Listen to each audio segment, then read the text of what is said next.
刚才呢，咱们是说肝火，这是心火。心火伤肺会有哪些表现呢？他的咳嗽的时候呀，会出现心区这个地方疼痛；而肝火伤肺的时候呢，肝火犯肺的时候，咳嗽是整个胸腔疼痛，这个地方呢只是心区，咽中梗塞或者是咽喉肿痛。同时呢，他的舌象是红的，脉呢是硕的，这都是热症的表现。寸脉宏大，这也是心阴虚表现的一个脉象。这个时候咱们怎么办？一定要养阴，是不是啊？养心阴。桑杞，桑杞它可以养心阴，同时养肾阴。麦味呢也是养阴生津的。杏苏止咳，这个基础方里咱们有了。那这个时候呢，还用到麦枣。麦枣在这里面的功效呢，起到什么呀？咱们说麦枣是治脏燥的，在这里面它的功效是养心宁神。这是针对心火伤肺导致的咳嗽，咱们用这个食疗方。这也是咱们中医里面说的心火行津可治咳。咱们刚才讲肝的时候呢，是木火行津可治咳。在心火伤肺的时候呀，它的痰如果出现血丝痰，或者出现咳血了，咱们怎么办呢？这是与痰有关系的，是不是？那还需要在茯苓的基础上再加上毛根儿，就是咱们讲血丝痰的那个一般性咳嗽里面血丝痰的那个框架，茯苓的基础上再加上毛根儿来泻心火凉血止血。下面一个久咳的类型呢，是气虚导致的久咳。气虚体质典型的特点是什么呢？神疲乏力，气短，是不是？那看第一条，咳甚则喘，自汗出。这既与咳又有气虚又有喘了，这个里面有这几个特点，有这几个临床表现结合在一起。这个时候咱们的食疗方要用怀莲来补肺气，梅枣呢来收敛肺气。梅枣这里面咱们提到梅枣它的功效是收敛的，它既敛肺收敛气久咳。这个时候咱们用久咳用梅枣，它们有一个前提条件，一定是咳甚则喘，自汗出。这是什么情况呢？它咳嗽非常厉害的时候呀，大汗淋漓，汗就出来了，这是咱们用梅枣的一个条件。这个时候它是身体体质会是一个什么样的状态呢？它是久咳嘛，时间很长了，肺气耗散的一个表现，所以咱们既需要用大量的怀莲来补肺气补肺气，然后呢还需要用梅枣来收敛肺气，一方面补一方面收，针对这一类型的久咳。下面一个是它既肺气虚的表现，又有寒的表现，肺气虚寒导致的久咳。那么这个情况的时候呀，它的咳嗽往往是低弱无力的，它本身就气虚就无力，它的咳嗽声也是无力的，声音很小，面色呢皎白短气，这是气虚的一个典型的临床表现。痰呢，因为它肺经有虚寒呀，它的痰一定是清晰的痰，或者是白色泡沫痰，它绝对不是浓痰黄痰，色白而且量也很多。神疲食少，这是一个脾虚气虚的表现，是不是畏风，因为它气虚肯定胃外不顾呀来点风它就受不了，自汗，这都是一个气虚体质的一个体质表现。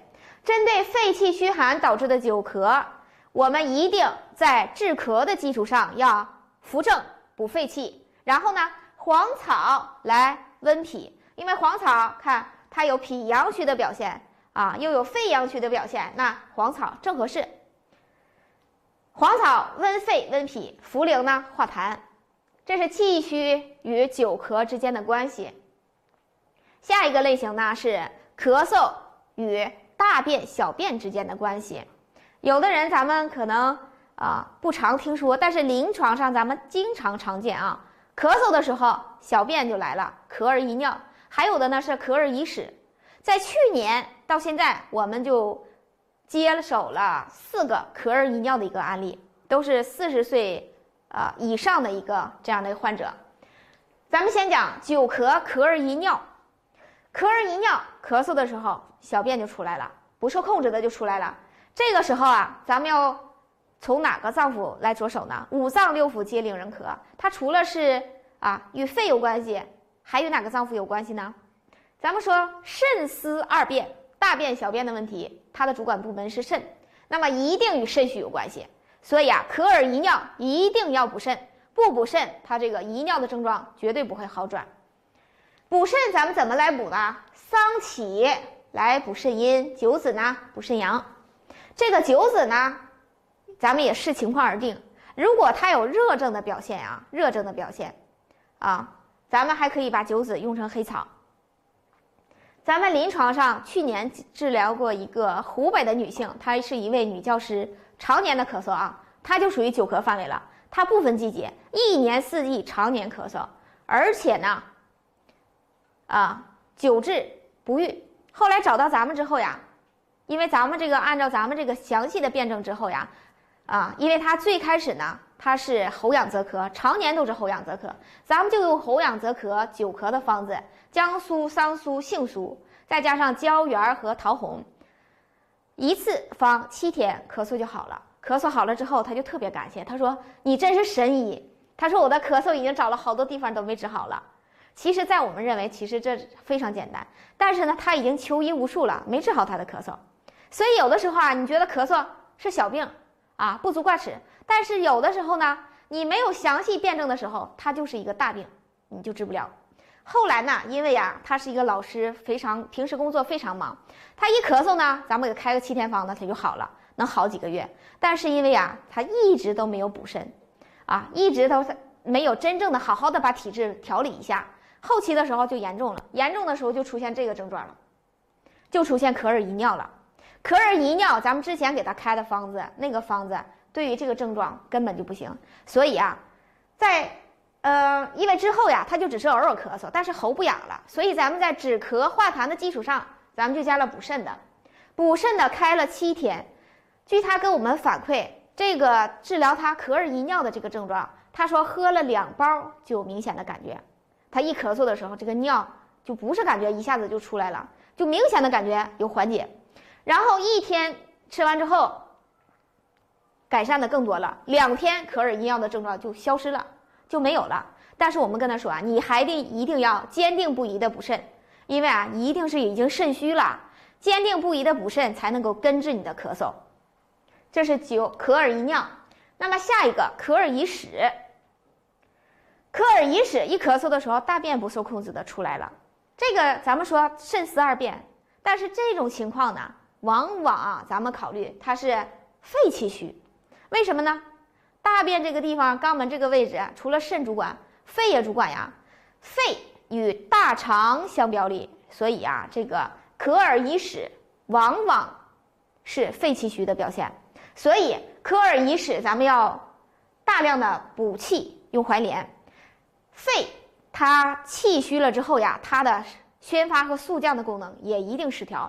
那么我们在大量怀莲补气的基础上，加上百草，微量百草来宣肺，这个针对可尔遗屎，这是最好的效果。那么下一个第14条也是与大便有关系，它的大便呢不是可尔遗屎一咳嗽就出来了，而是它长期有这样一个便溏的一个身体的症状，同时呢腹满，也就是大肚子。腹满便溏，其实这是咱们在体质里面它是有一个什么痰湿体质嘛，大肚便甜时行迟缓，这是一个痰湿的体质。那痰湿体质的久咳，咱们一定要治理它的体质。那么痰湿体质咱们怎么办呢？茯苓化痰，同时呢它还有这个便溏的表现，那一定是脾阳虚，是不是？脾阳虚则便溏吗？黄草温脾。所以久咳、腹满、便溏这一类型体质导致的久咳，咱们一定要调理它的体质，就是痰湿体质，用黄草和茯苓。第15个久咳也是便溏，它也是长期有个便溏的这样的一个表现，同时面黄神疲，面色一发黄这一疲劳，那一定是一个什么气虚气虚的表现。便溏呢在面黄，脾虚的表现。确切的说是脾阳虚，脾阳虚的表现。针对这一类型导致的久咳，咱们需要在止咳的基础上一定要补气健脾，怀莲补气，黄草健脾温脾。那么这个久咳了，咱们说脾阳虚这种体质，它与肾阳虚仅一步之遥。就是脾阳虚这个阶段，你已经